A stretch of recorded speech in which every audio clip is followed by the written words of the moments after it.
Hello दोस्तों, स्वागत है आपका अपने YouTube चैनल पे। आज की हम वीडियो में बात करेंगे कि डेसिमल में संख्याओं को कैसे ऐड किया जाता है, कैसे माइनस किया जाता है और कैसे मल्टीप्लाई और कैसे डिवाइड किया जाता है। तो वीडियो के लास्ट तक बने रहना। और हाँ, अभी तक हमारे चैनल को सब्सक्राइब नहीं किया है तो सब्सक्राइब कर लो ताकि आने वाली हर एक इन्फॉर्मेशन वीडियो आप तक सबसे पहले पहुँचे। तो आइए जानते हैं कि कैसे इनको ऐड और माइनस और मल्टीप्लाई और डिवाइड किया जाता है। तो सबसे पहले हम सीखेंगे कि ऐड कैसे किया जाता है संख्याओं को। ठीक है, तो आपके सामने ये संख्या लिखी हुई है 43.20। तो सबसे पहले आपको लिखना है 43.20। ठीक है, आपने इस प्रकार से संख्या लिख ली। अब दूसरी संख्या इसमें ऐड करनी है 7.5620। तो आपको एक बात ध्यान रखनी है कि यहाँ पे डेसिमल लगा हुआ 7 पॉइंट, यानी कि यहाँ पे 7 दशमलव, तो दशमलव लगा हुआ है तो दशमलव के नीचे हमेशा दशमलव आता है। तो इस संख्या के नीचे जहाँ पे दशमलव है उसी के नीचे आपको दशमलव उतारना है। और दशमलव से पहले कितने नंबर है? एक नंबर है 7। तो यहाँ पे भी दशमलव से पहले आपको एक नंबर लिखना है, 7 लिखा। ठीक है, और दशमलव के बाद कितने अंक हैं? 4 अंक हैं। तो यहाँ पे भी दशमलव के बाद आपको 4 अंक लिखने। क्या क्या है? 5 हैं, 6 हैं, 2 है और 0 है। ठीक है, अब इनको हम क्या कर देंगे? ऐड कर देंगे। तो आपके सामने बड़ी आसानी से आपने इक्वेशन लिख दी। जब आप इक्वेशन लिखना सीख जाओगे तो आप बड़ी आसानी से आंसर लगा सकते हो। तो यहाँ पे देखोगे 0 के नीचे 0, यहाँ पे ऊपर कुछ नहीं है तो यहाँ पे 2 आएगा, और यहाँ पे ऊपर 0 है तो 6 + 0 6 होता है, और यहाँ पे 5 + 2 कितना होता है? 7 होता है। और डेसिमल के नीचे डेसिमल लिखेंगे, और 7 + 3 कितना होता है? 10 होता है। तो 10 का 0 और 1 हमारा कैरी, और 4 और 1 ऐड करेंगे तो आएगा हमारे पास 5। तो आपके सामने बड़ी आसानी से पहले क्वेश्चन का आंसर आ चुका है। तो आपको समझ आ रहा होगा। आई होप अपनी कमेंट सेक्शन में अपनी राय ज़रूर देना कि आपको समझ आ रहा है या नहीं आ रहा है। ठीक है, दूसरा क्वेश्चन हम देखेंगे। जैसे आपके सामने लिखा हो 4837, यहाँ पे लिखेंगे 4837 और डेसिमल 58, डेसिमल 58। अब इसे भी हमें क्या करना है? ऐड करना है। ऐड करना है तो हम प्लस का साइन लगाएंगे। उसके बाद क्या लिखा है? 1.897। तो मैंने क्या बोला? दशमलव के नीचे सबसे पहले दशमलव को उतारना है, क्योंकि दूसरी संख्या में भी दशमलव लगा हुआ है। दशमलव के पहले कितना नंबर है? एक नंबर है। तो दशमलव से पहले आपको एक ही नंबर लिखना है। जैसे एक दे रखा तो एक ही लिखना है। ठीक है, और दशमलव के बाद कितने अंक हैं? 3 अंक हैं। तो दशमलव के बाद भी आपको 3 अंक लिखने हैं। क्या क्या है? 8 है, 9 है और 7 है। ठीक है, अब हम इन्हें ऐड कर देंगे। ठीक, 7 + 0, यहाँ पे ऊपर कुछ नहीं है तो 7 का 7 आएगा। 8 + 9 कितना होता है हमारा? 8 + 9 होता है 17, 7 और 1 हमारा कैरी आ चुका। ठीक है, 8 + 5 कितना होता है? 8 + 5 होता है 13, 13 और 1 14, 14 का 4 और 1 हमारा कैरी। और दशमलव के नीचे दशमलव आएगा, और 7 + 1 कितना होता है? 8 होता है, और 8 और 1 ऐड करेंगे तो आएगा 9, और 3 से के नीचे 3, 8 और 4, क्योंकि यहाँ पे कुछ नहीं था ऐड करने को, हमने सेम लिख लिया नीचे। ठीक है, तो आपके सामने बड़ी आसानी से आपने इतनी बड़ी संख्या को ऐड करना सीख लिया। आई होप आपको यहाँ तक समझ आ गया होगा, ऐड करना आपको आ गया होगा। आइए हम बढ़ते हैं माइनस की तरफ। ठीक है दोस्तों, तो ये है माइनस के प्रश्न। तो माइनस के प्रश्न को हम भी सेम ऐसे लिखेंगे जैसे दे रखा है। 2 यहाँ पे लिख दिया। ठीक है, अब हमें माइनस करना है 1.4896 से। तो मैंने क्या बोला कि डेसिमल के नीचे दशमलव आता है, और दशमलव से पहले कितने अंक है? एक अंक है। माइनस वाले क्वेश्चन को कर रहे हैं हम। दशमलव से पहले एक अंक है तो हम एक अंक लिखेंगे, और दशमलव के बाद कितने अंक हैं? 4 अंक हैं। तो दशमलव के बाद हम लिखेंगे 4 अंक, 4896। अब हम इन्हें क्या करेंगे? माइनस करेंगे। क्या करेंगे? माइनस करेंगे। ठीक है, तो माइनस कैसे किया जाता है ये आप सभी को पता होगा कि यहाँ पे कुछ नहीं हो तो अपनी मर्जी से यहाँ पे आपको 0 लगानी पड़ती है, क्योंकि इक्वल करनी होती है आपको ऊपर नीचे नंबर को। ठीक है, अब हम इसे माइनस करेंगे। यहाँ पे 0 है, यहाँ पे एक कैरी लेंगे यहाँ से, तो 10 में से 6 जाएगा तो हमारे पास बचेगा 4, और यहाँ पे 9 में से 9 जाएगा तो हमारे पास बचेगा 0, और यहाँ पे बचा हुआ है 4, क्योंकि हमने एक कैरी लिया हुआ था। और यहाँ पे 4 में से 8 को माइनस नहीं कर सकते तो यहाँ से हम एक हासिल लेंगे, तो यहाँ पे आ जाएगा 14, और 8 में से 14 को 8 में से माइनस करेंगे तो आएगा 6, और यहाँ पे बचा था हमारे पास 5, 5 में से 4 को माइनस करेंगे तो आएगा 1, और डेसिमल के नीचे दशमलव, और 8 में से 1 को माइनस करेंगे तो आएगा 7, और 2 और 3 और 4 ये एज इट इज़ लिख देंगे। तो आपके सामने बड़ी आसानी से इतनी बड़ी संख्या को आपने माइनस करना सीख लिया। आई होप आपको यहाँ तक समझ आ रहा होगा। ठीक है, आइए हम बढ़ते हैं नेक्स्ट क्वेश्चन की तरफ। माइनस का ही है, क्या लिखा हुआ है 12, क्या 12 8 9.6। इस प्रकार से आपके पास सामने प्रश्न है और इसको माइनस करना है 147.38।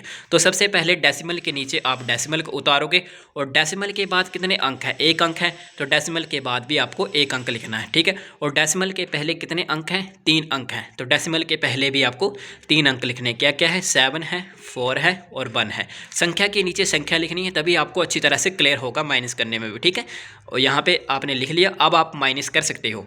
ठीक है, 6 में से 8 को नहीं कर सकते माइनस, तो यहाँ से आप एक कैरी लेंगे तो आएगा 16।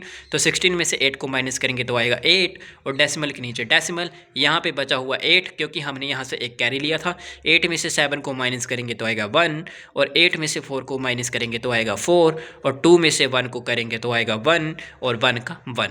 तो आपके सामने ये माइनस करके राइट आंसर आ चुका है। तो बड़ी आसानी से आपने माइनस करना सीख लिया। आई होप आपको यहाँ तक क्लियर हुआ होगा। आइए हम बढ़ते हैं अब मल्टीप्लाई की तरफ। आपने प्लस भी करना सीख लिया, माइनस भी करना सीख लिया, अब हम चलते हैं मल्टीप्लाई की तरफ। तो मल्टीप्लाई में क्या दे रखा है, 25.1 25.1 ये दे रखा है, और मल्टीप्लाई करना है 2.5 से। मल्टीप्लाई किससे करना है, 2.5 से। ठीक है, तो आइए हम पहले इसका डेसिमल का अर्थ समझते हैं। सबसे पहले जैसे मल्टीप्लाई करना हो तो आपको सिंपल पहले मल्टीप्लाई करना है। सिंपल मतलब मैं बोल रहा हूँ जैसे आपको डेसिमल को भूल जाना है। क्या करना है, डेसिमल को आपको भूल जाना है कि डेसिमल भी लगा हुआ है। सबसे पहले आपको सिंपल मल्टीप्लाई करना है, जैसे आप नॉर्मल मल्टीप्लाई करते हो। तो 25 से एक बार में करेंगे, 25 से कम 25, 25 का 5 और 2 हमारे पास कैरी। ठीक है, ये आपको शॉर्ट में करना आना चाहिए मल्टीप्लाई। 25 पंजे 125, 25 और 125 और 2 127 होते हैं, जिसका 7 और 12 जो है कैरी। ठीक है, 25 दूने 50, 50 और 12 होते हैं 62। तो आपके सामने ये आ चुका है, क्या है आपके सामने 6275। ये आपके सामने सिंपल मल्टीप्लाई करके आ चुका राइट आंसर। लेकिन अभी आपको डेसिमल भी देखना है, उसके बाद आपको डेसिमल देखना है कि यहाँ पे देखोगे डेसिमल के बाद कितने अंक हैं, एक अंक है। कितना, एक अंक है। यहाँ पे डेसिमल के बाद कितना अंक है, एक अंक है। तो इनको ऐड करेंगे। मल्टीप्लाई में हमेशा ऐड किया जाता है डेसिमल के बाद जितने अंक होते हैं। जैसे यहाँ पे ऐड करेंगे तो एक एक कितना होता है, 2 होता है। तो 2 अंक यानी कि पीछे से 2 अंक छोड़ के आपको डेसिमल लगाना है। यानी कि 2 अंक हुए तो पीछे से 2 अंक छोड़ के डेसिमल लगाना है। अगर 3 होते तो पीछे से 3 अंक छोड़ के यहाँ पे डेसिमल लगता। अगर यहाँ पे 1 अंक होता तो पीछे से 1 अंक छोड़ के यहाँ पे डेसिमल लगता। तो ये आपको समझने वाली बात है कि मल्टीप्लाई हो जब भी, तो आपको बस यही देखना है कि डेसिमल के बाद कितने अंक हैं, उनको ऐड करके पीछे से छोड़ के डेसिमल लगाना होता है। आइए हम एक और क्वेश्चन के द्वारा समझते हैं। ठीक है, ये आपके सामने क्या है, मल्टीप्लाई का एक और प्रश्न है। क्या दे रखा है, 43.89। क्या दे रखा है, 43.89। ठीक है, इसको हम मल्टीप्लाई करना है किससे, 1.23 किससे, 1.23 से। ठीक है, आप इसको बेसिक से मल्टीप्लाई कर सकते हो। हम वीडियो में करेंगे, थोड़ा लंबा हो जाएगा, लेंथी हो जाएगा, इसलिए हमने पहले ही कैलकुलेट करके हम आपको शॉर्ट में बता देते हैं कि क्या आएगा जल्द से जल्द आंसर इसका मल्टीप्लाई करने पर। तो इसका आंसर आएगा 53984 और आएगा 7। ये मल्टीप्लाई करके आपका आंसर आएगा इस संख्या को। ठीक है, अब आपको देखना है कि डेसिमल के बाद कितने अंक हैं, 2 अंक हैं। कितने हैं, 2 है। डेसिमल के बाद कितने अंक हैं, 2 अंक है। और यहाँ पे डेसिमल के बाद कितने अंक हैं, 2 अंक हैं। यहाँ पे भी 2 अंक हैं। तो 2 2 कितने होते हैं, 4 होते हैं। 4 होते हैं तो पीछे से 4 अंक छोड़ के डेसिमल लगेगा, 1 2 3 4। तो यहाँ पे डेसिमल लगेगा। तो ये आपका क्या होगा, राइट आंसर होगा 53.9847। तो ये आपका मल्टीप्लाई करके आंसर आ चुका है बड़ी आसानी से। ठीक है, आई होप आपको मल्टीप्लाई करना भी आ गया होगा कि डेसिमल में कैसे संख्या को मल्टीप्लाई करते हैं। आइए हम बढ़ते हैं अब लास्ट स्टेप की तरफ, जो कि है डिवाइड। तो डिवाइड का बहुत ही सिंपल फंडा होता है, लेकिन आपको मैं 2 तरीके से बताऊंगा, आपको जहां से अच्छा लगे उसी से करना है। ठीक है, ये 9.6 क्या दे रखा है, 9.6, और डिवाइड करना है आपको 12 से। किससे? 12 से। तो एक तो तरीका ये होता है कि जैसे ऊपर डेसिमल के बाद जितने अंक, यानी कि यहाँ पे लिखोगे 9, 6 और 12 डिवाइड में 12, और डेसिमल लिखोगे यहाँ पे मल्टीप्लाई में फ्रैक्शन के लिए 1 डिवाइड 1, क्योंकि 1 से आमने सामने मल्टीप्लाई करेंगे, 12 को भी मल्टीप्लाई करेंगे 1 से, तो कोई फर्क नहीं पड़ता है। ठीक है, इसलिए हमने 1 1 अपनी मर्जी से लगाया। क्यों लगाया? क्योंकि आप इसका लॉजिक समझ सकते हो कि डेसिमल के बाद एक अंक है, तो जैसे डेसिमल के बाद एक अंक है तो एक जीरो लगेगी नीचे, यहाँ से डेसिमल हटता है तो नीचे जीरो लगती है उतनी, और यहाँ पे नीचे वाला डेसिमल हटता है तो ऊपर उतनी जीरो लगती है। जीरो क्यों बोल रहा हूँ? क्योंकि देखो डेसिमल के बाद एक अंक है तो यहाँ पे एक जीरो नीचे लगेगी। अगर यहाँ पे भी डेसिमल होता तो डेसिमल के बाद एक अंक है तो एक जीरो ऊपर लगती। ठीक है, तो आपके सामने ऊपर ही डेसिमल है तो ऊपर वाला डेसिमल हमने हटाया, डेसिमल के बाद एक अंक है तो हमने एक जीरो लगा दी। अब हम इसे डिवाइड कर सकते हैं बड़ी आसानी से। 12 से जाएगा ये 8 बार में, 12 8 होते हैं 96, और इसको सामने मल्टीप्लाई करेंगे, 8 1 जा 8 और नीचे क्या बचा 10। तो हम इसे वापस में डेसिमल को लिखने के लिए, जैसे नीचे 10 है तो इसका डेसिमल में लिखना है, तो एक जीरो है तो मतलब एक अंक से पहले आपको डेसिमल लगाना है। एक जीरो का मतलब एक अंक पहले आपको डेसिमल लगाना है, पीछे से एक अंक छोड़ के। तो आपके सामने ये क्या आ गया? राइट आंसर आ गया। ठीक है, ये था डिवाइड करने का तरीका। ये है दूसरा क्वेश्चन। दूसरा क्वेश्चन है आपका 6.25 और डिवाइड में है 0.5।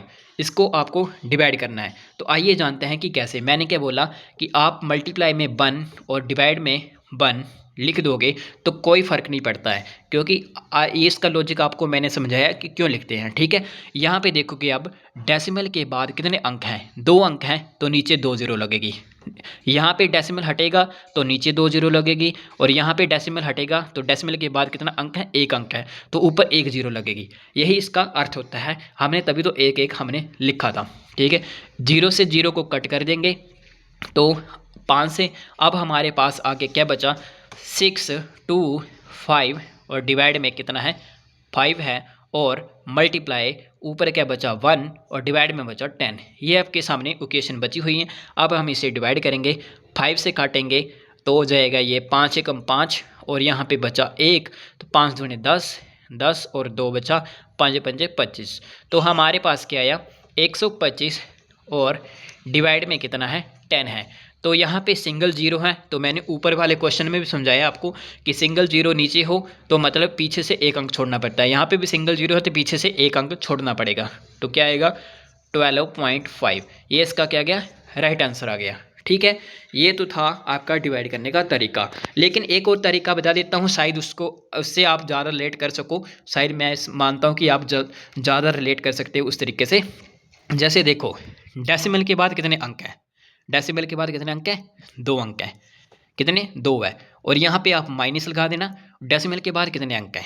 डेसिमल के बाद है 1 अंक। ठीक है, अब इसे सिंपल डिवाइड करो। यानी कि आपने ये नहीं सोचना कि डेसिमल है, आपको देखना है कि 5 है और 625 है, बस आपको सिंपल डिवाइड करना है। तो 5 से 625 को डिवाइड करेंगे तो आपके सामने तो 125 आएगा। ठीक है, 125 5 625 होते हैं। ठीक है, सिंपल डिवाइड करोगे तो 125 आएगा। अब 2 में से 1 को माइनस करो, 2 में से 1 को माइनस करेंगे तो आप बोलोगे कि 1 आएगा। 1 आएगा तो पीछे से एक अंक छोड़ के आपको डेसिमल लगा देना है, बस यही इसका शॉर्टकट है। पीछे से एक अंक छोड़ के डेसिमल, यहाँ पे 2 आता तो पीछे से 2 अंक छोड़ के डेसिमल लगा देते। जैसे ऊपर वाले क्वेश्चन में देखो, यहाँ पे क्या था? 9.6 था और डिवाइड में था 12। ठीक है, और डेसिमल के बाद कितने अंक हैं? 1 अंक है, तो यहाँ पे 1 लिखना, और माइनस यहाँ पे कुछ नहीं था मतलब 0 है। ठीक है, यहाँ पे डेसिमल नहीं लगा है तो हमने 0 लिख दिया। तो हमें सिंपल भाग करना है 12 को 96 से, तो 12 8 कितने होते हैं? 96 होते हैं। ठीक है, तो हमारे पास क्या है? एक में से 0 को माइनस करेंगे तो 1 ही आएगा। तो 1 का मतलब पीछे से एक अंक छोड़ के डेसिमल लगा देना, बस ये आपका क्या गया? राइट आंसर आ गया। तो आप ऐसे भी कर सकते हो। आई होप आपको संपूर्ण जानकारी मिल गई होगी दशमलव के बारे में। अपने दोस्तों को शेयर कर दे, हमारे चैनल को सब्सक्राइब कर दे, ताकि आने वाली हर एक ऐसी इंफॉर्मेशन वीडियो मैथ की आप तक सबसे पहले पहुंचे। तब तक के लिए बाय टाटा, मिलते हैं अगली वीडियो में। जय हिंद।